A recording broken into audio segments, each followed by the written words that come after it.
किछि नुआ शिखिबा किछि नुआ जानिबा किंतु बुझिबा पढ़िबा एवं प्रयोग करिबा सेटा हेउची ओडिया पाठशालार प्रचेष्टा। आपण मानंकु समस्तंकु स्वागत ओडिया पाठशाला को चलंतु।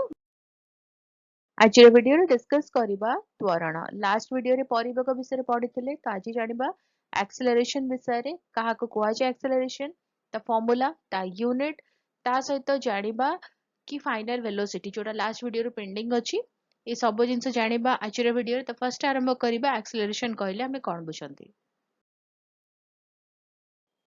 स्क्रीन रे हमें गोटे डायग्राम देखुचनी सेटा होचे गोटे कार रो डायग्राम। ए डायग्राम रे हमें देखिबा कि कार रो जो वेलोसिटी अछि ता अछि 0 कारण कार टी स्थिर अछि। या पर चित्र रे हमें देखिबा कार टी कोन अछि ना गतिशील अवस्था रे अछि। तो ता माने ता पाखरे किछि वेलोसिटी रहिछि ता माने जेतले वेलोसिटी 0 अछि ता परे वेलोसिटी कोन हिछि ना वृद्धि पाइछि जेहेतु कार टी गतिशील अवस्था रे अछि।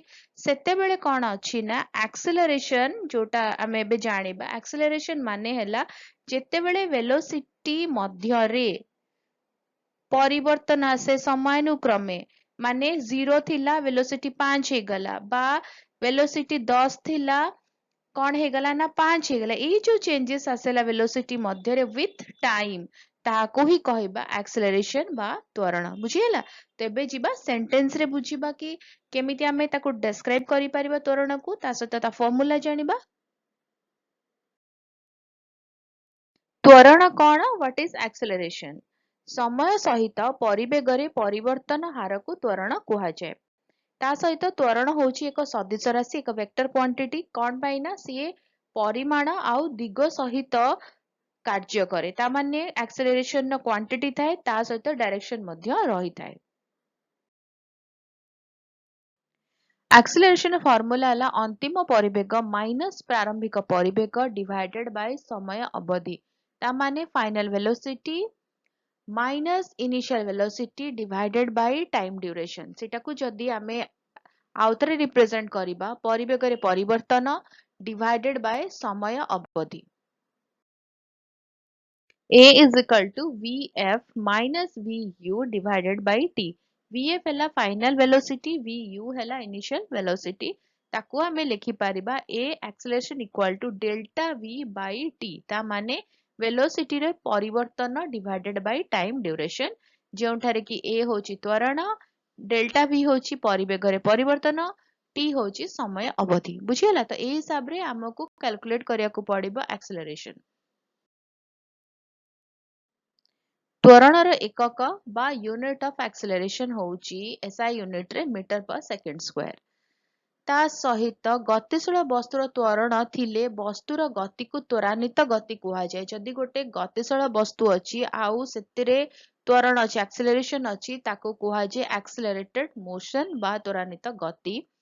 परिवेगर दिगरे जदि त्वरणटा अछि माने गाड़ीटी जाउची तारी डायरेक्शन रे एक्सेलरेशन अछि ताको हमें कहिबा युक्तात्मक त्वरण। किंतु जदि परिवेगर विपरीत डायरेक्शन रे एक्सेलरेशन अछि ताहाले ताको कहिबा वियुक्तात्मक त्वरण बा मंदन जोटा को कुहा जाय रिटार्डेशन। बुझियला त्वरण तीन प्रकार। प्रथमटी होची समत्वरण जोठारे कि एक्सेलरेशन कांस्टेंट थाए सेम एक्सेलरेशन रे वस्तुटी आगको गति करे। द्वितीयटी होची असम त्वरण जोठारे कि एक्सेलरेशन रे चेंजेस आसे केतबेले कम थाए केतबेले बेसी थाए। आउ गोटे होची हाराहारी त्वरण जोटा को अछि एवरेज एक्सेलरेशन सेठारे कोन हुए ना वेलोसिटी रो जो चेंजेस आसे ता सहित टाइम रो जो चेंज आसे तो ता फार्मूला होची a बार equal to delta v by delta t। Final velocity रो फार्मूला होची v equal to u plus at। तो v हैला कोन v हैला फाइनल वेलोसिटी u होची इनिशियल वेलोसिटी ता सहित a होची एक्सेलरेशन जेते स्पीड बढ़िला आगु को विथ रेस्पेक्ट टू टाइम जेते बेले आमे कोन करिबा ना इनिशियल वेलोसिटी सहित एक्सेलरेशन को मिसेबा आ ता सहित एक्सेलरेशन टाइम को मल्टीप्लाई करिबा सेते बेले फाइनल वेलोसिटी कैलकुलेट हेई पारिबो जार फार्मूला होची v is equal to u plus at। बुझियला भिडियोटी केमती लगिला मते कमेंट करके जणेबो जदि किछि डाउट रहि गेला कोठी बुझी हला नै बा मु कहला बेले किछि छाडी गली ताले मते कमेंट रे जणेबो ताको आंसर करबा आ वीडियो को अनुसार शेयर करो वीडियो जदि भलो लागिला टिके लाइक कर दियो चैनल जो माने हम सहित जोड़िया पई चाहउछंती वीडियो देखुछंती चैनल को प्लीज सब्सक्राइब करी बेल आइकन प्रेस करी ऑल नोटिफिकेशन को ऑन रखिता वीडियो अपलोड हेल नोटिफिकेशन पहुंचीबो हमें मिसी की पढ़ी परिबा जानि परिबा एवं बुझी परिबा ताहाले देखा आगे भी वीडियो रे भले रे रुह सुस्त रे रुह मते अनुमति दियो बाय।